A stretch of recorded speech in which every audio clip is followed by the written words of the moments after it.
Hablaremos de la cosecha, que es un tema principal en las Escrituras y que está presente desde el primer libro hasta el último. Creo que aparece por primera vez en la época de Noé, con la promesa de Dios a Noé que mientras exista la tierra habrá tiempo de siembra y tiempo de cosecha.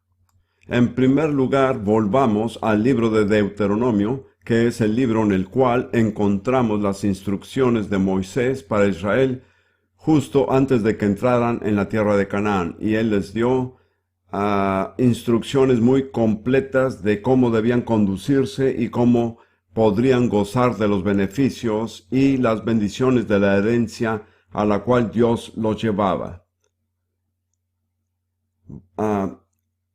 Vamos a leer Deuteronomio 11, 13 y 14. Tiene que recordar que Israel había salido de Egipto, que es básicamente un país plano donde había relativamente poca lluvia. La fuente principal de agua no es la lluvia, sino el río Nilo. En Egipto tienen un aparato llamado un shaduf, en el cual sumergen un cubo en las aguas del río Nilo, lo sacan y lo vierten en pequeños canales que llevan el agua hacia el área donde se necesita para las cosechas. Así, en cierto sentido, el agua está bajo su control. Moisés dijo a Israel: cuando entren en la tierra que Dios les da, no será así. Es una tierra de montes y valles que recibe la lluvia del cielo. Y él dijo que no está bajo su control, que no podrían sacar el agua en cualquier momento, pero que si son obedientes y fieles a Dios, Él les dará la lluvia que necesiten. Y ahí está la promesa. Pero junto con la lluvia, casi siempre la Biblia presenta la promesa de la cosecha.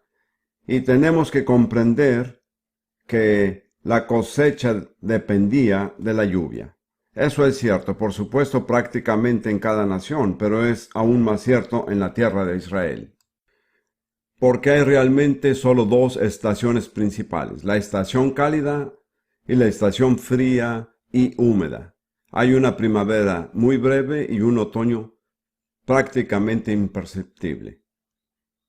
Durante la temporada seca y cálida, desde más o menos abril hasta el fin de septiembre, no cae lluvia en absoluto, nada. Luego tenemos lo que se llama la lluvia temprana, que ocurre a principios del invierno. Y en la economía de la agricultura, su propósito es suavizar la tierra que se ha endurecido para que el agricultor pueda empezar el proceso que conducirá a la cosecha. Y es por lo general un copioso aguacero que cubre toda la nación.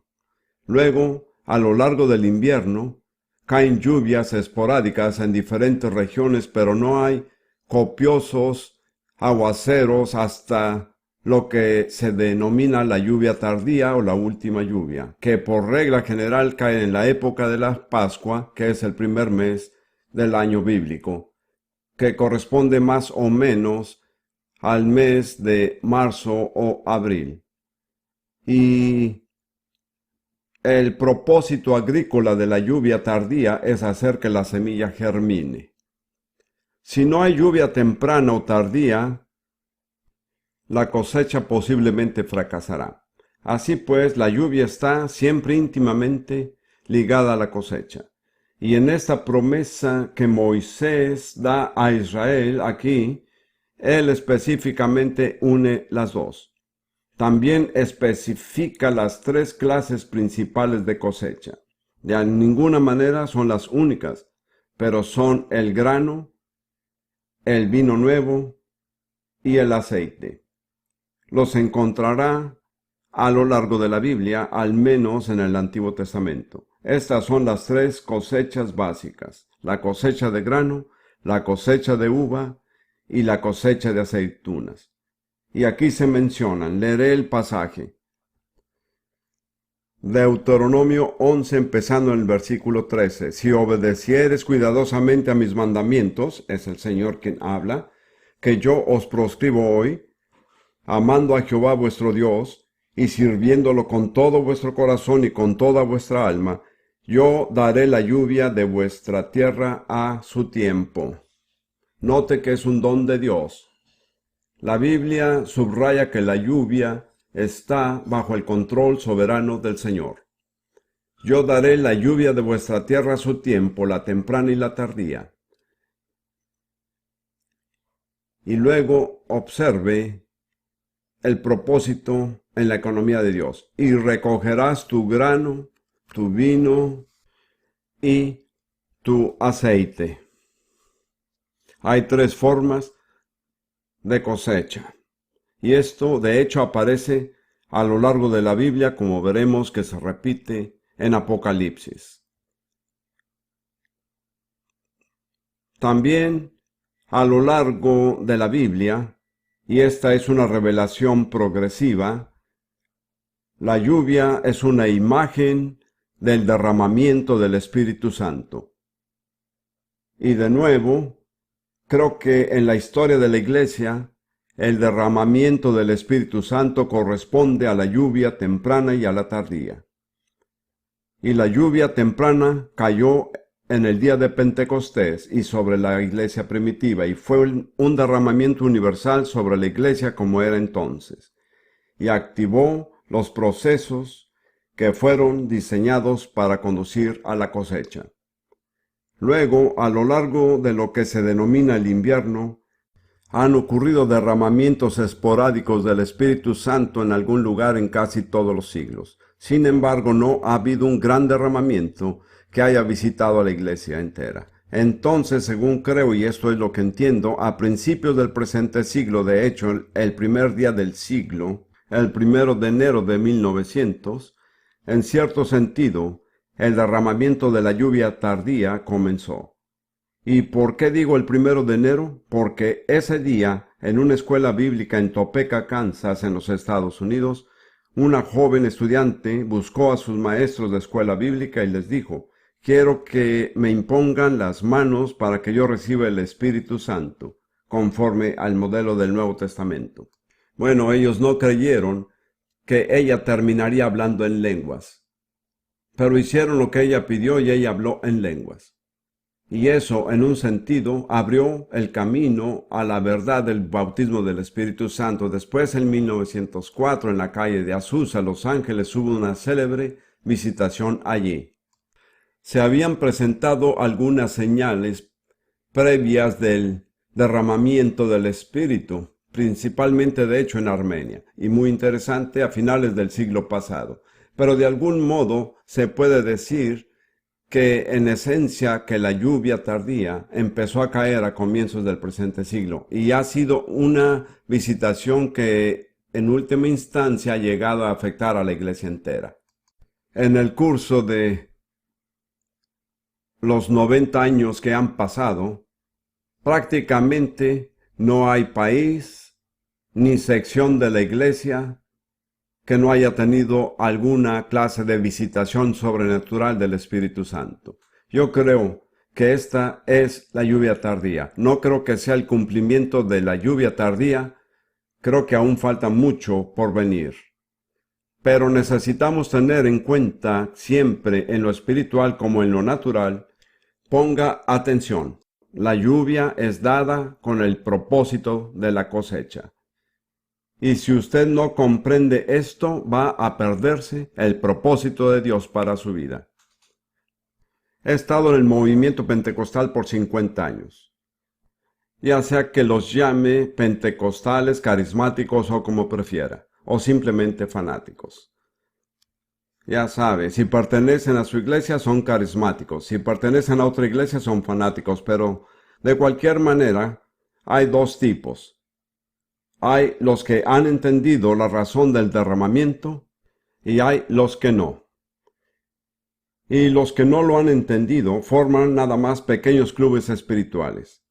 Y se reúnen y hablan profundas verdades espirituales y tienen profundos estudios bíblicos. Y se reúnen el domingo por la mañana, se dan la mano y salen y dicen: Dios te bendiga, hermano, te veo el próximo domingo. y no son más que pequeños grupos espirituales que en realidad no afectan en nada a las personas a su alrededor. Y también están los otros que comprenden para qué es dada la lluvia, para la cosecha. Y ellos son por lo general poco calificados, no son particularmente educados o inteligentes, pero tienen suficiente sentido para darse cuenta de que la lluvia se recibe con el propósito de la cosecha para traer almas al reino de Dios. Y estos han salido y dado un vuelco a naciones enteras. No es una diferencia en su capacidad, es una diferencia en su entendimiento del propósito de Dios. Entonces quiero decir con todo el énfasis posible, recuerde que la lluvia se recibe por causa de la cosecha. No se recibe para que usted se vuelva súper espiritual o reciba bendiciones especiales, se le otorga para convertirlo en un obrero eficaz en la cosecha de Dios. Sigamos con el profeta Jeremías, capítulo 5, versículos 23 y 24. Jeremías está reprendiendo al pueblo de su época en Israel porque no eran conscientes de lo que Dios estaba haciendo. Estaban ensimismados en sus propios afanes carnales y eran ciegos y sordos a lo que Dios estaba diciendo y haciendo. Y esto es lo que Jeremías dijo en el capítulo 5, 23 y siguiente. Este pueblo es Israel, en tiempos de Jeremías, tiene corazón falso y rebelde. Se apartaron y se fueron de él. ¿Cuál es la evidencia? El siguiente versículo. Y no dijeron en su corazón, temamos ahora a Jehová Dios nuestro, que da lluvia temprana y tardía en su tiempo, y nos guarda los tiempos establecidos de la siega. Observe, ¿con qué propósito se da la lluvia? Para cosechar, así es. ¿Cuál error había cometido Israel? No se dieron cuenta de que dependían completamente de Dios para tener lluvia y que la lluvia se daba por causa de la cosecha. Perdieron de vista el propósito de Dios. Y dice que Dios guarda los tiempos establecidos de la cosecha.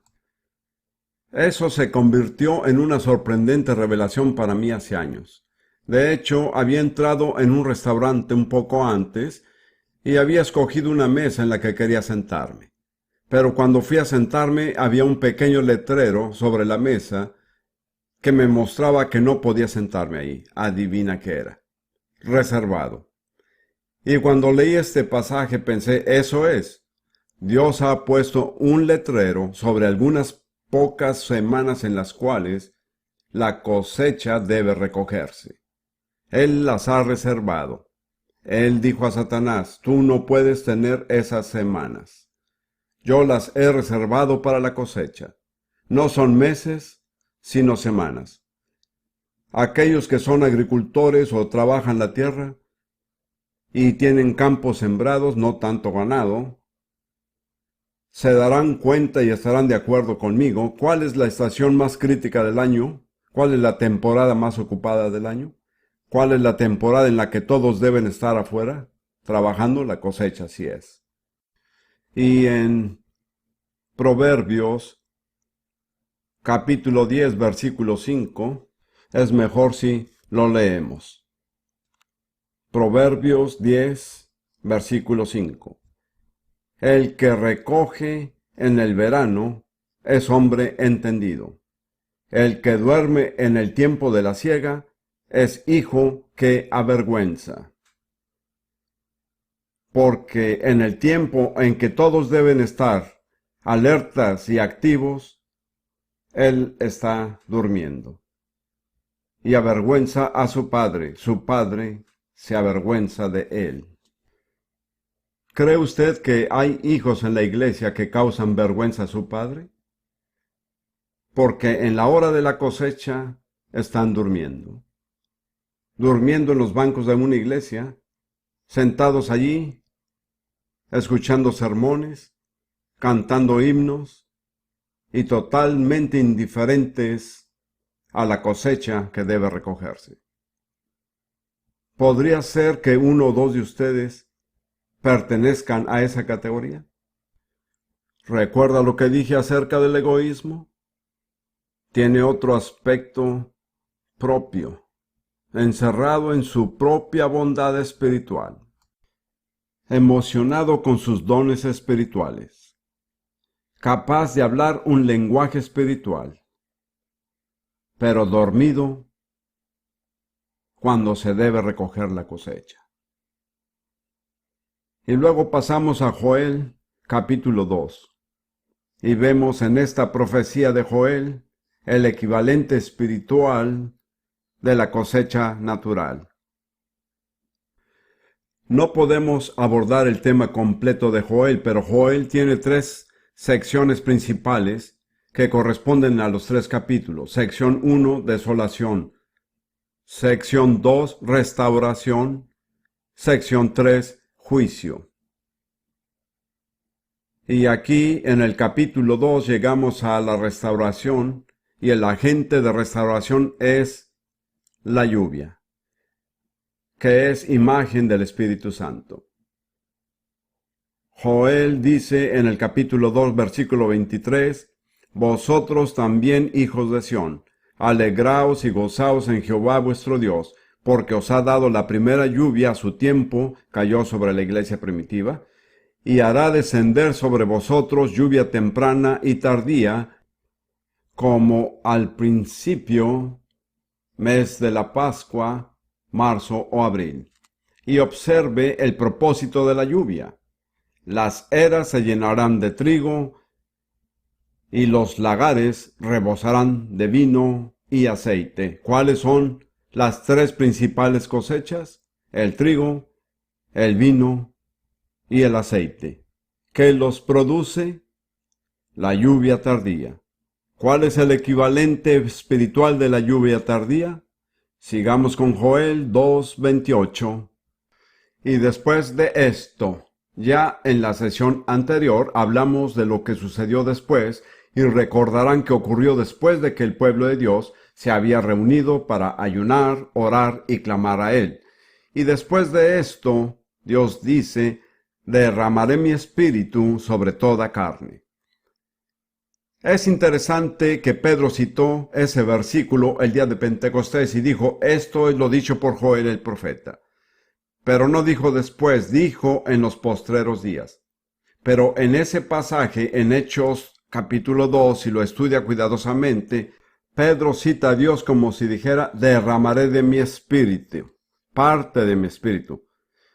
Pero aquí dice, «derramaré mi espíritu». Vaciaré el cubo completo. Lo derramaré todo. Y él dice, sobre toda carne. Como buen pentecostal, cuando encontré por primera vez el movimiento carismático en los años 60, estaba desconcertado. Me dije, anglicanos, presbiterianos, bautistas, no tienen derecho alguno al Espíritu Santo. Eso es para nosotros los pentecostales. Pero Dios me recordó amablemente que los anglicanos, los bautistas, los presbiterianos y los hermanos de Plymouth todos tienen carne. Y él dijo, voy a derramarlo sobre toda carne. Y él procedió a hacerlo, no me consultó. No me preguntó mi opinión, nada más lo hizo. Pero quiero decirle que hay mucha carne que todavía no ha recibido el derramamiento. Ruth les hablaba acerca del mundo musulmán. Hay más de 1 billón de musulmanes en la tierra, una población muy grande. Y básicamente solo han caído unas pocas gotas. Eso es todo. Ya sabe, las estadísticas en el mundo son interesantes. Los chinos son un poco más de 1 billón de personas. En otras palabras, 1 de cada 5 personas en la Tierra es chino. ¿Sabía eso? No puede hablar de alcanzar a las naciones si no está alcanzando a los chinos. Y una población ligeramente menos numerosa hoy son los musulmanes. ¿Qué estamos haciendo al respecto? ¿Acaso no tienen carne? Ellos van a ser visitados, porque Dios lo dijo. Yo derramaré mi espíritu sobre toda carne, y enseguida él habla acerca de las manifestaciones sobrenaturales que llevarán al clímax en los últimos días. Sangre y fuego y vapor de humo. antes que venga el día del Señor grande y manifiesto. Ahora pasemos al Nuevo Testamento y voy a leer un pasaje que leí en la sesión anterior. Mateo capítulo 13, versículo 39. Nada más una pequeña declaración. La siega es el fin del siglo. Es importante recordar que esta era no va a durar para siempre. ¿Cuál es su respuesta? Dice, alabado sea el Señor. Yo sí. Yo no quisiera que la era presente dure para siempre, es un desastre. Y va a empeorar. La buena noticia es que no va a durar para siempre, va a llegar a un punto culminante. Y va a culminar con la cosecha. La cosecha es el fin del siglo. Yo acostumbraba a leer un poeta británico llamado T.S. Eliot en los días en los que era intelectual y no espiritual. Yo no sé qué soy ahora. Él tenía un poema titulado Tierra Baldía, no sé si usted lo ha leído. Pero una de las afirmaciones era, los mundos se apresuran a su fin como ancianas que juntan leñas en una tierra baldía. Se equivoca. El mundo no va a terminar en un anticlímax. Va a llegar a un clímax. Dios no es el Dios del anticlímax. Y la cosecha va a ser el clímax. La cosecha es el fin del siglo. La palabra fin no es la palabra normal para fin, es la consumación de los siglos. Es el momento en que todos los siglos se entrelazan para culminar en un gran clímax. El otro pasaje del Nuevo Testamento que armoniza con todo eso es Santiago capítulo 5, versículos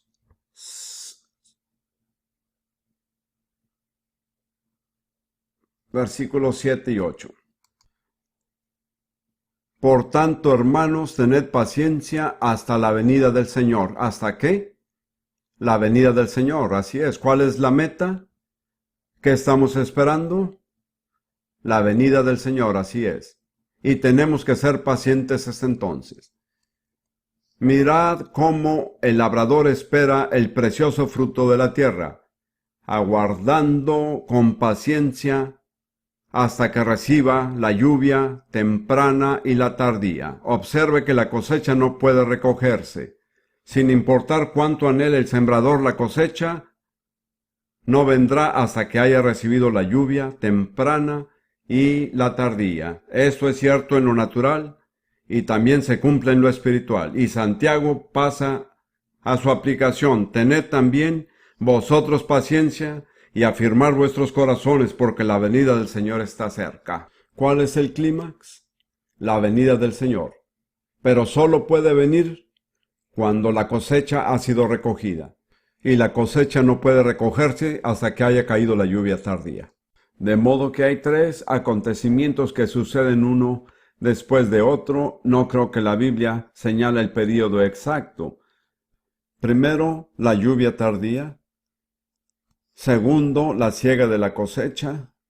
Y tercero, la venida del Señor. Ahora, nadie sabe el día ni la hora de la venida del Señor. Además, lo digo, yo ni siquiera sé el año.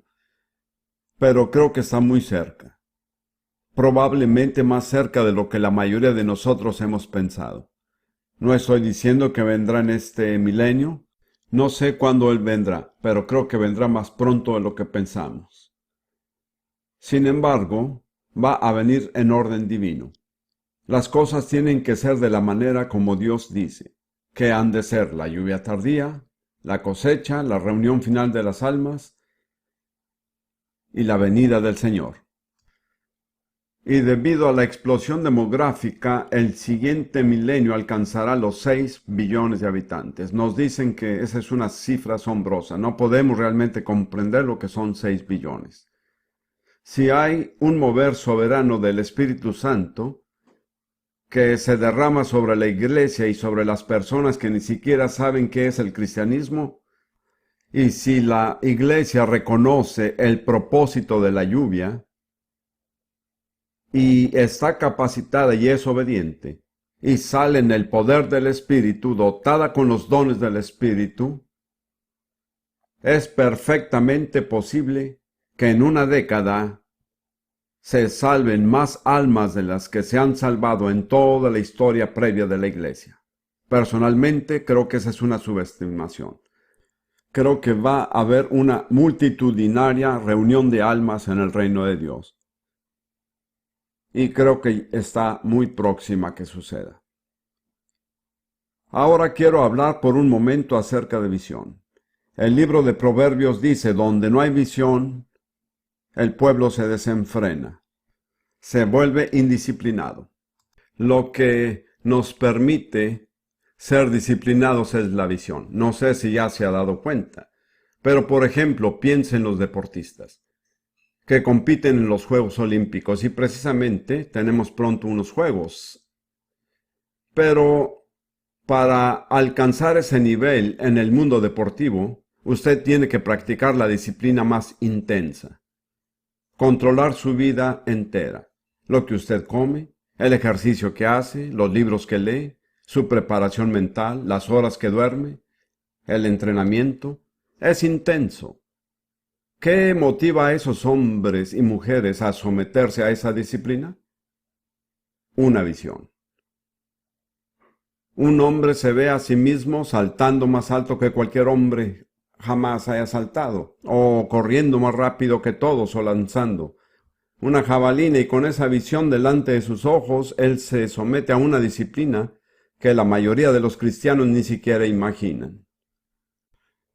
Pero Pablo compara la vida cristiana con la vida de un atleta, y dice que todo atleta practica el autocontrol en todo lo que él hace. Y los cristianos deben ejercer el mismo autocontrol si han de ganar la medalla de oro. Esa es mi versión parafraseada de 1 Corintios 9 al final. No quiero que busque el pasaje. Donde no hay visión, el pueblo se desenfrena. Yo aplico esto y solo le pido que se siente sobre sus manos ahora mismo. No quiero que se delate. Pero recuerden que están sentados sobre sus manos. ¿Cuántos de ustedes han tratado de hacer al menos una dieta para perder peso? ¿Cuántos lo han logrado? ¿Cuántos lo han intentado 2 veces? Bueno, de todos modos no entremos en detalle. ¿Sabe cuál es la esencia de una dieta exitosa? Una visión. Usted se ve como piensa que debería verse. Y por ejemplo, ¿qué comí hoy? Pavlova. Cuando esa pavlova está frente a usted, usted ve su cintura. No hay pavlova para mí, dice usted. Se están riendo de mí porque yo me comí 2 porciones. Pero por otro lado, por la gracia de Dios he tenido éxito. Me he dado un poco de gusto en ese momento. Sin embargo, se requiere visión. Como ve, es lo mismo. Si hemos de recoger con éxito una cosecha, debemos tener una visión de la cosecha. Y en realidad mi propósito esta noche es impartirle una visión para que usted salga de aquí diciendo, bueno, si esto exige sacrificio, noche sin dormir, si me exige renunciar a mi trabajo, si me exige ir a algún lugar del mundo, desierto y olvidado por Dios, he visto la visión. La visión está delante de mis ojos. Vea lo que Jesús dijo a sus discípulos. Ellos tenían un problema, no podían ver la visión. En Juan capítulo 4, después de que él acababa de hablar con la mujer de Samaria, versículo 35, él dijo a sus discípulos, ¿no decís vosotros, aún faltan 4 meses para que llegue la siega? He aquí os digo, alzad vuestros ojos y mirad los campos, porque ya están blancos para la siega. ¿Ve la diferencia en la visión de Jesús y los discípulos? Ellos solo podían ver el mundo natural. Dijeron, faltan 4 meses para la cosecha. Jesús dijo, así no es como yo lo veo. Él dijo, yo miro los campos y ya los veo blancos. Y él cosechó un maravilloso manojo allí en el pozo. Fueron esos 2 estudiantes de escuela bíblica, entraron en el pueblo, consiguieron comida, salieron y no tocaron un alma. Jesús se reveló a la mujer, ella dejó su vasija de agua, fue al pueblo, contó al pueblo entero y el pueblo entero vino a conocer a Jesús. Una mujer contra 2 estudiantes de escuela bíblica. ¿Por qué? Ella tenía una visión. Así es cuestión de visión. Ahora en Mateo capítulo 9, Jesús hace una declaración muy trágica, diría yo. Empezaremos en el versículo 36 porque de nuevo es cuestión de visión. Jesús veía a las personas diferente a como las veían sus discípulos. Y al ver a las multitudes tuvo compasión de ellas, porque estaban desamparadas y dispersas como ovejas que no tenían pastor. Ellos tenían rabinos y tenían sinagogas, pero no tenían pastores. Luego dijo a sus discípulos: la cosecha es abundante, pero son pocos los obreros. Si eso era cierto en esa época, yo diría que es 100 veces más cierto hoy en día. La cosecha está lista, pero los obreros son lastimosamente pocos. Se estima que hay 1 misionero por cada 1.000.000 de musulmanes.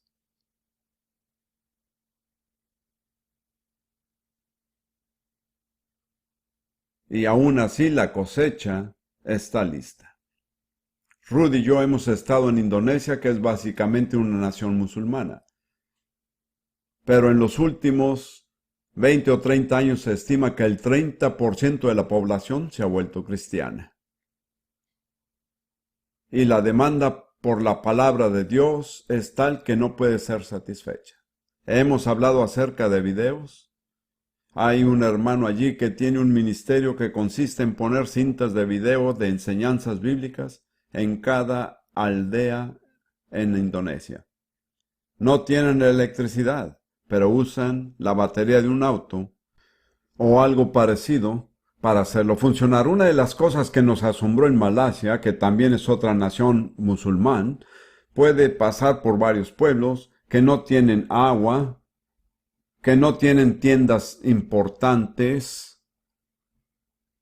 pero todos tienen televisiones con antenas aéreas. Eso es verdad. Hubo un artículo importante en la revista Time hace unos pocos meses que decía que hay una revolución de video que está perturbando los sistemas políticos. Creo que una de las razones detrás de los disturbios recientes en el bloque del este fue que las personas habían estado expuestas a la televisión o al video donde veían lo que era vivir en el oeste y el sistema político no pudo subyugarlos. No me interesan los temas políticos, pero me interesa recoger la cosecha. Tuvimos una reunión. La última reunión que tuvimos fue de nuestros directores regionales en Singapur. Y uno de los objetivos fue discutir el uso del video como medio para alcanzar al mundo. Y mientras estábamos reunidos, allí el pastor de nuestra congregación, en la Florida, un hombre joven según mis estándares, usted entenderá, eso no significa joven en la forma que usted piensa, pero no viejo tampoco. Y él me envió un fax y dijo: estaba en mi tiempo devocional esta mañana e iba a orar por algo y no pude orar por otra cosa sino por usted y su ministerio, y mientras oraba Dios me dio una visión. Y yo vi una hoz recogiendo la cosecha, y esto empezó en el área de Nueva Zelanda y subió por el sureste asiático hasta China. Y el filo de la hoz era una cinta de video. ¿Tiene usted la visión? ¿Está consciente de lo que puede hacerse? ¿O simplemente se contenta con sus afanes cotidianos?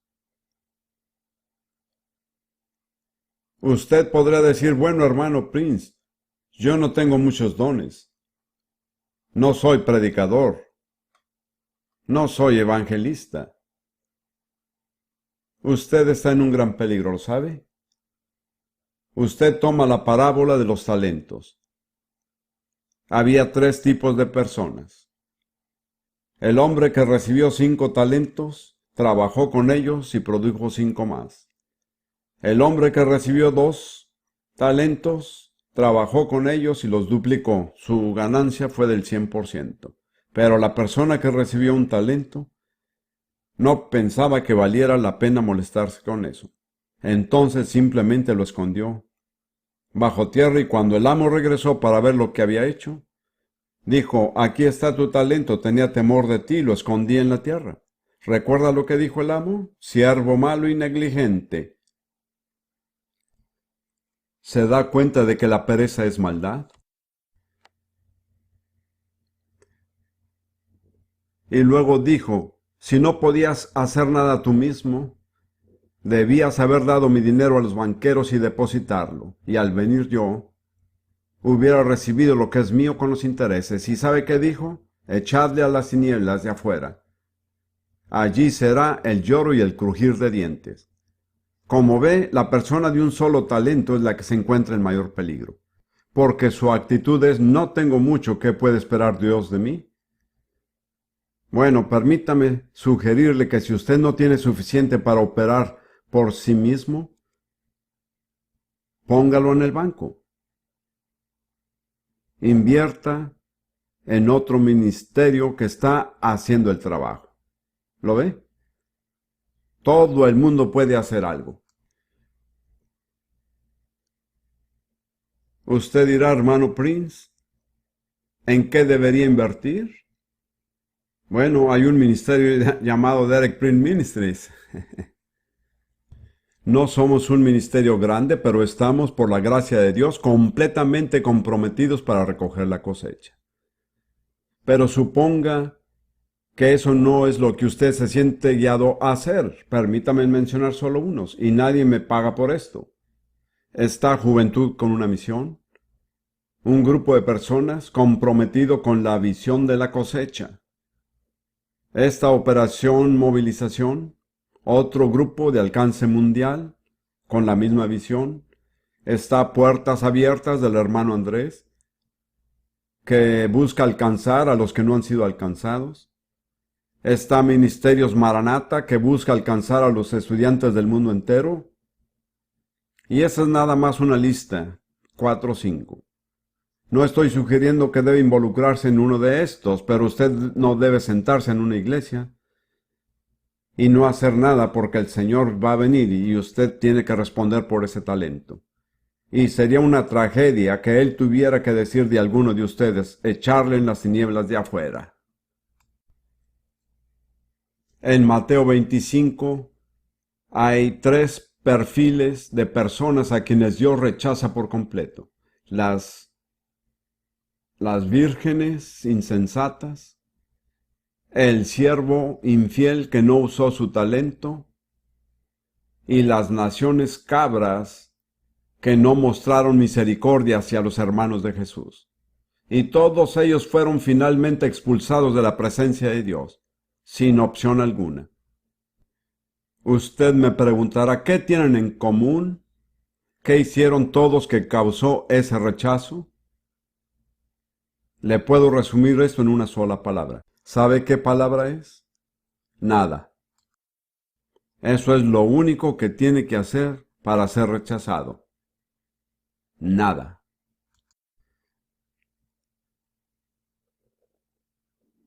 No me había propuesto hablar así, pero siento que es el Espíritu Santo. Y no pretendo ser infalible, pero sí siento que el Espíritu Santo está aquí muy presente obrando. Él quiere hacer entender algo, y creo que en particular a los que solo asisten a la iglesia. Pero ese no es el problema. Creo que no debemos dejar de congregarnos. Le doy gracias a Dios por cada iglesia que se ocupa del pueblo de Dios y cuida de las ovejas. Pero cuando usted ha ido a la iglesia el domingo y cantado los himnos y ha repetido las oraciones, Su deber no termina ahí. Creo personalmente, y lo digo, no por emoción, sino por convicción intelectual, que cada cristiano es responsable de involucrarse en la siega de la cosecha. Creo que no debe haber un solo cristiano que no participe en la gloriosa tarea de recoger la cosecha. Jesús dijo que la cosecha es mucha, pero los obreros pocos. ¿Qué dijo después? Oró al Señor de la cosecha para que enviara obreros a la cosecha. Me gusta la palabra envíe. Es una palabra muy poderosa en griego. Es la misma palabra que se usa cuando Jesús expulsaba a los demonios. Rogó al Espíritu Santo para que enviara personas a la cosecha. Jesús sabía de qué estaba hablando. Usted no se pasea por el campo de la cosecha. No es algo que usted hace así nada más. Se necesita un impulso del Espíritu Santo. Significa renunciar a otras cosas. ¿Sabe cuáles son dos ídolos de la iglesia moderna? Seguridad y comodidad. Son ídolos que reciben adoración cada domingo por la mañana.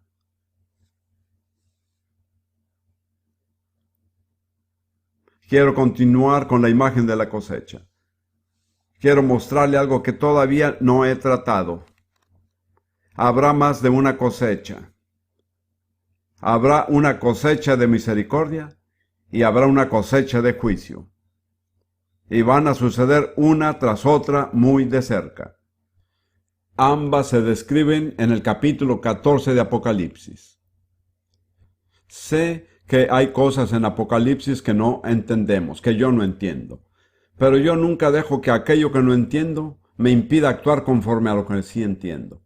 No me la paso por ahí preguntándome cuál es la respuesta a una pregunta que no sé responder, mientras descuido lo que ya sé que debo hacer.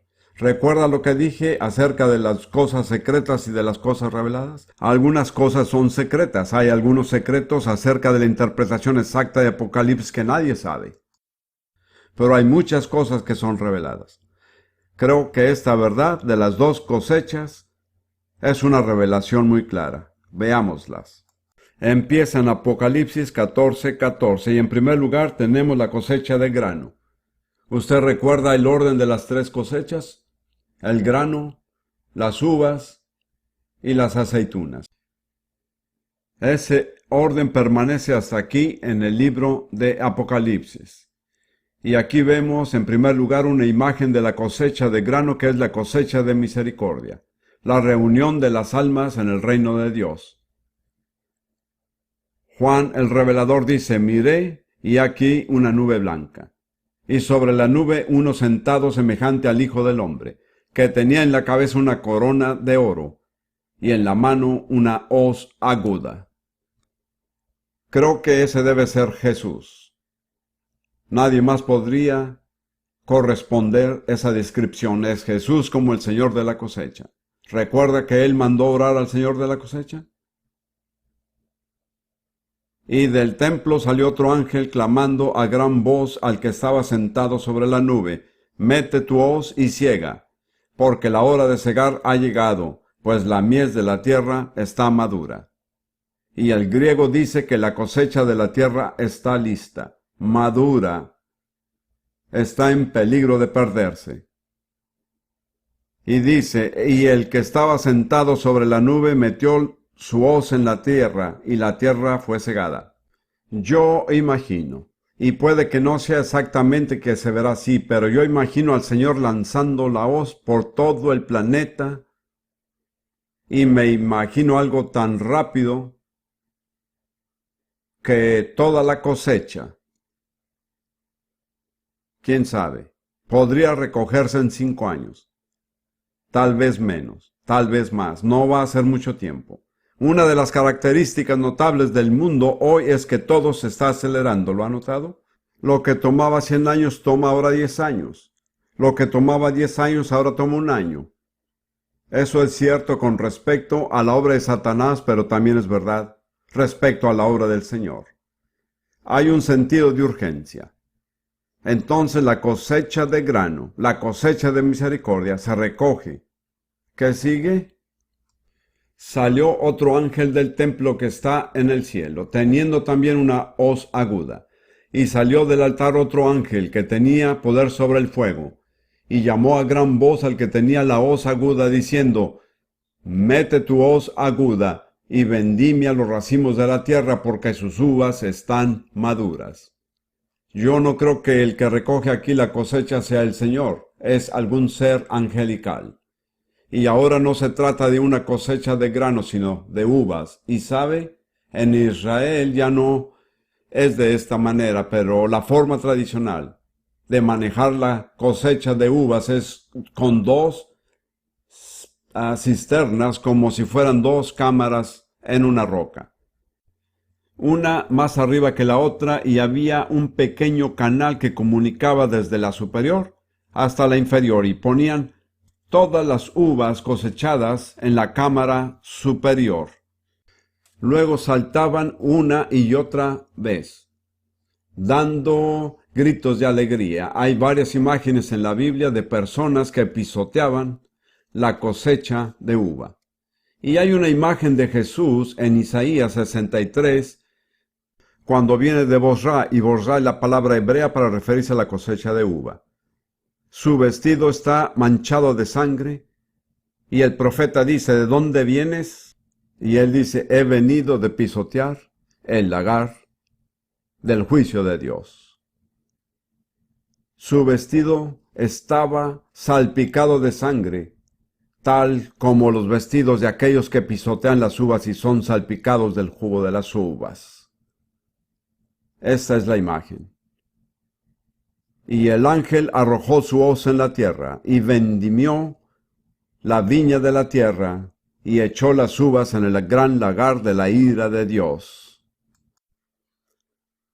Getsemaní. ¿Conoce la palabra? Get es la prensa de uvas, el lugar donde las aceitunas o las uvas se exprimían.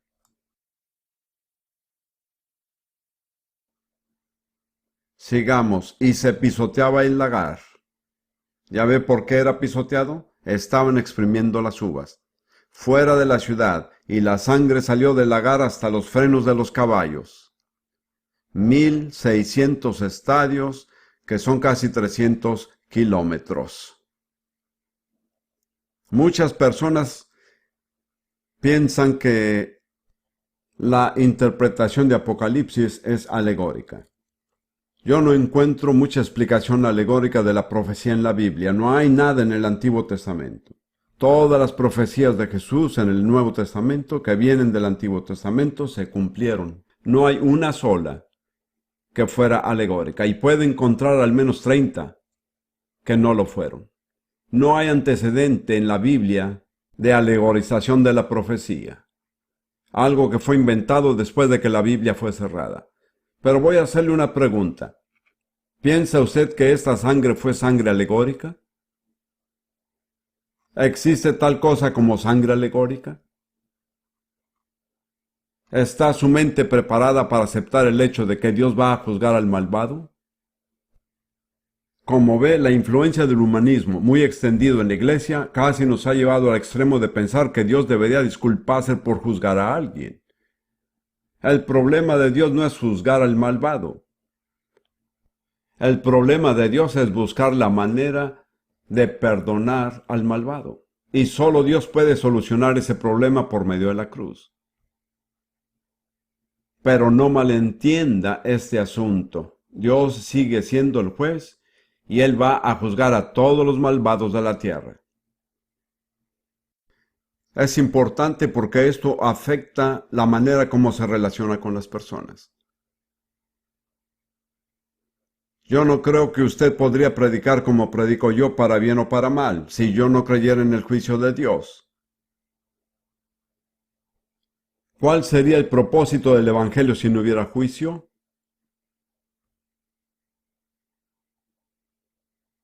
¿Qué dijo Juan el Bautista? Él dijo a la gente: ¿quién os enseñó a huir de la ira venidera? Dice que Jesús es aquel que nos salvó de la ira de Dios. El problema de Dios no es juzgar al malo. El problema de Dios es perdonar al pecador. Hemos invertido por completo en este asunto. Quiero volver a un pasaje para terminar. Permítame decir esto también. Creo que afectará la manera como usted habla a las personas, el hecho de creer en el juicio de Dios. No tengo tiempo para explicar esto con las Escrituras, pero quiero que pensemos en Apocalipsis capítulo 6. Los famosos 4 jinetes del libro de Apocalipsis. El caballo blanco, que sale a conquistar y conquista. El caballo rojo que trae muerte, violencia y derrama sangre. El caballo negro que trae escasez, miseria, hambruna. Y por último el caballo amarillo que trae muerte por todas partes. Ahora, yo creo que estos representan etapas mediante las cuales Dios lleva esta era a su fin. Es señalado que los 4 caballos vinieron por una orden del cielo. El caballo rojo, el caballo negro, el amarillo. En otras palabras, los juicios de Dios vienen por orden suya. Pero me interesa el caballo blanco. Dice que el caballo blanco se puso en marcha para conquistar. Ahora, hay muchas teorías, pero yo le diré lo que significa para mí. El caballo blanco es Jesús sobre el Evangelio. Avanzando, y se le describe en el Salmo 45 en humildad y justicia, cabalgando con su espada en su muslo. Y eso para mí simboliza el Evangelio que sale con gran urgencia porque los juicios vienen. El caballo rojo, el caballo negro, el caballo amarillo. Y creo que los 4 caballos están actuando hoy en día. Creo que el caballo rojo está actuando. El caballo negro sin duda está operando en África. Hambruna, desnutrición. El caballo amarillo trayendo muerte. Pero mi convicción es esta, eso es lo que me motiva. Creo que Rudy y yo podemos ver esto en nuestra mente día y noche. El caballo blanco tiene que preceder a los otros caballos. Tenemos que alcanzar a las personas antes de que lo hagan los otros caballos. Tenemos que ofrecerles misericordia antes de que descienda el juicio de Dios. Y eso es urgente. No da espera. No se trata de su comodidad. No se trata de cuando le va a convenir a usted. Se trata de recoger la cosecha en tanto que puede recogerse. De llevar el mensaje de misericordia a millones y millones de personas, muchas de las cuales responderán si lo oyen a tiempo. Si usted no ha viajado a algún país del tercer mundo, tal vez no entienda que hay un anhelo en el corazón de la humanidad que el Espíritu Santo ha puesto en ellos para escuchar la verdad acerca de Jesús. Estuvimos en Pakistán, que es una nación del 98% musulmana, y predicamos públicamente en 3 o 4 ciudades. En el transcurso de 9 días, cerca de 9,000 personas expresaron su deseo de recibir a Jesús, y al menos la mitad eran musulmanes. No digo que todos fueron salvos, pero lo que sí digo es que querían escuchar el Evangelio. Hermanos y hermanas, esta es la hora de la cosecha. Y recuerden, un hijo que duerme durante la cosecha avergüenza a su padre. Que no se diga tal cosa de ninguno de nosotros. Amén. Que Dios los bendiga.